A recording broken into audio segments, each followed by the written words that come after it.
Have you ever heard of socialism in American politics? Have you ever heard of Bernie Sanders and his policy proposals? If you have, Eugene V. Debs may be a reason for this, as he is one of the most prominent socialists in American history and known as the grandfather of socialism in America. He was born on November 5th, 1855 in Terre Haute, Indiana, where Debs would drop out of high school at an early age of 14. After dropping out of high school, he would then work for his local railroad as a janitor. After a few years working as a janitor for 50 cents a day, he would be promoted to a fireman after an alcoholic accident with the previous employee. He would then join the Brotherhood of Locomotive Firemen, a makeshift labor union at the time, who did not have any real bargaining power. While there, he would be promoted to a local delegate to see them at the National Convention and rose up the ranks quickly.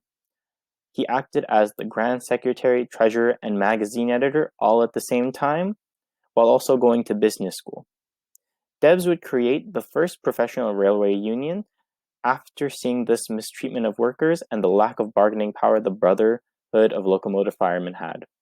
His union would be called the American Railway Union and would have many successful strikes and protests against railway corporations. Debs then went to jail after participating in the Pullman strike because of its violent nature.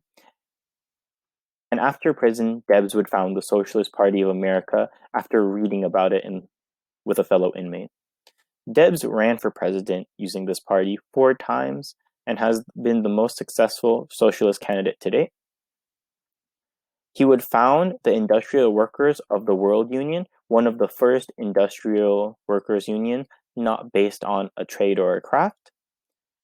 He would speak out against World War I because of its capitalist ambitions, and he would oppose the draft because it lacked freedom. He would then be a nominee for the Nobel Peace Prize in 1924 for opposing the American intervention in World War I. After his death and heart failure, Debs would inspire many future socialist and labor advocates, such as Bernie Sanders, in the future. His influence would be felt when labor unions would unite together and fight off bigger corporations.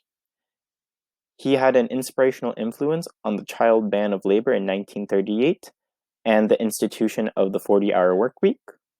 He also influenced Social Security benefits we see today from Theodore Roosevelt, and he played a huge part in getting women's suffrage movement to gain traction because many prominent women's suffrage figures were socialist. He also had a huge effect on future workplace safety that we still see today. Eugene V. Debs is one of the great socialist and great American figures we see today, and his effect will be felt as long as America stands.